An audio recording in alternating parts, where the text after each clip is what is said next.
Books, philosophy, self-help videos are all useless without action. They are meaningless. I truly believe one has to apply the wisdoms and teachings in practice to fully grasp the benefit, to apply to situations we find ourselves in. I feel like for me, daily life is too monotone.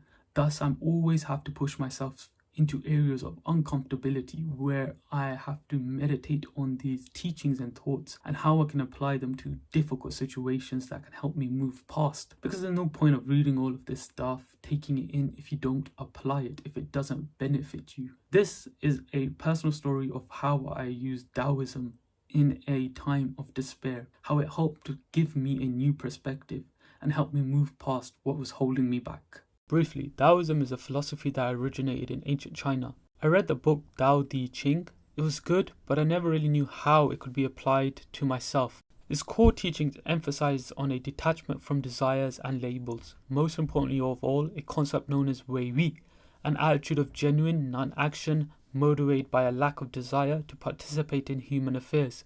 In essence, to flow with the universe, without judgment of ugliness or beauty. For there to be beauty, there has to be ugliness, as a flower does not think it is beautiful or ugly, or is more beautiful than a rose. It is free of judgment, just being in the universe, flowing effortlessly within the universe, rather than in a state of opaqueness, a state of self-absorption, which is in disharmony with the universe, as if the mind was a dirty window, in which the light can't shine through. Before my first trip to Asia, I was actually really worried and nervous. Back then, I was quite young and naive, and I used to read the newspaper, and I was influenced by it quite a bit. Now, trust me, the news is horrible. It's complete garbage, complete crap. One of the best things I ever did is stop reading that crap, and I would recommend you do the same. But anyways, in the news, there was this whole pandemic about immigration and also the Middle East. A lot of bad stuff was happening in the Middle East and a lot of negative connotations. And I started to build up this misconception. When people see me, they probably associate me with that region, with that background. And that's fair enough. I do look like I'm from there, and no problem. I do think the people there would treat me badly, and the girls there wouldn't be interested in me because they think I'm some bad, weird guy that's going to do something bad to them. I know it sounds silly, but that was my misconception. That's how easily influenced I was back then. And I kept reading all of this stuff on the news, and it just kept piling up, and I had built up all of this misconceptions in my mind. So fast forward, I get to Asia. It's everything I imagined. It's absolutely wonderful, and I'm there by myself, solo. I'm feeling good. It's amazing. Everything is going well. One of the first nights, I head to the nightclub, and it has to be one of the most stressful situations I ever put myself in. Even walking up to the doorman, in my mind is racing. My mind is racing, and I'm thinking, damn it, they're not going to let you in because you're brown. I know that sounds so stupid, but that's what I was thinking. But I walk up, and the guy checks my ID, etc., and he just points me through, no problem. I'm there, and I'm seeing all these cute girls. I'm feeling paralyzed. I'm feeling like I don't want to embarrass myself. I don't want to get rejected. And worst of all, I don't want I say hello and someone just freaks out and says, oh my God, like, what are you doing? What are you going to do to me? Or something stupid because of everything I read in the news. I really don't know what I was thinking or what I was expecting them to do. Like them to just, me say hello and them to just like drop everything and say, oh my fucking God, a terrorist or something like this. But that's kind of what I was thinking, or, all of this kind of bad stuff.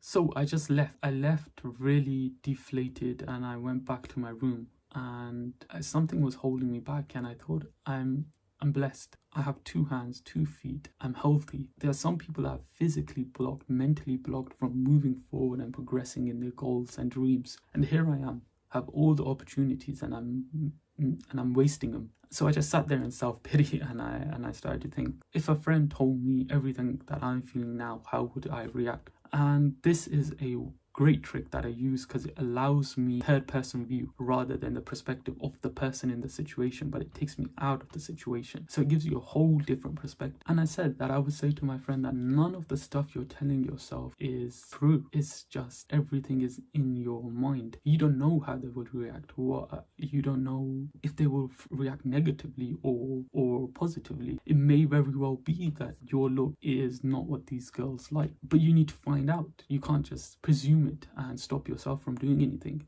And at this point, because I have just read the book on Taoism, the following quote just somehow just floated through my mind. Progress is impossible without change, and those who cannot change their minds cannot change anything.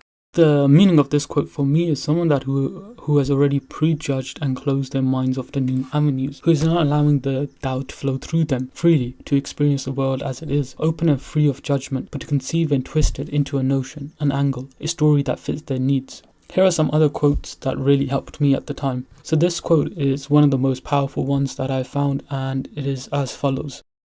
Not knowing is true knowledge. Presuming to know is a disease. First realize that you are sick, then you can move towards health. Let's break that down. Not knowing is true knowledge. How do I know what is the truth? This story that I've told myself, how do I know it is true? I don't know.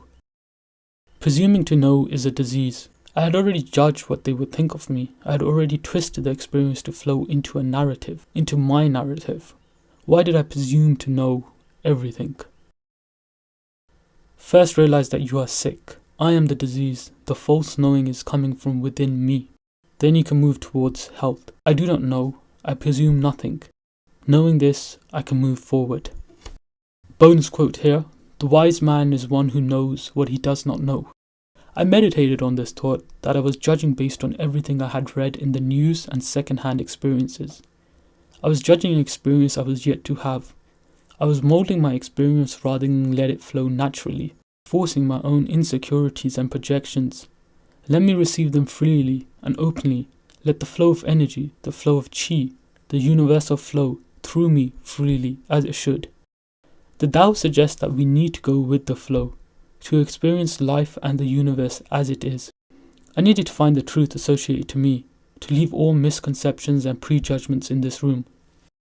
When you are content to simply be yourself and don't compare or compete, everyone will respect you.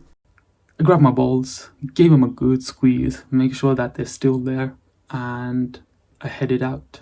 Went back to the same club and I walked up to the first girl that I thought looked cute and I said hello. And I found out that Asia was just like Europe, that some girls liked me, wanted to talk to me, get to know me, and others didn't. And the purpose of this story is that the truths or stories we tell ourselves are never based on factual evidence and our experiences, but second-hand experiences and statistics and fantasy.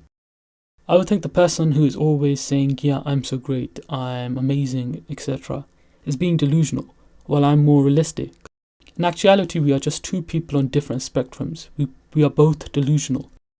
We need to drop this notion and always go with an open mind, to no prejudgment, taking the experience as it is, rather than molding it into something that it is not. To flow with the Tao like water, because what is real? Nothing is real in the end. It's just how we think of it. Opening myself up to the world without judgment and accepting what may come of it, and that's it. So my thing is, go experience with an open mind. Find out for yourself. If you think you're not good enough, well, go out and find out if you're really not good enough. What you tell yourself isn't the truth. It's a lie. Some people tell positive lies, other negatives. In the end, we are all lying.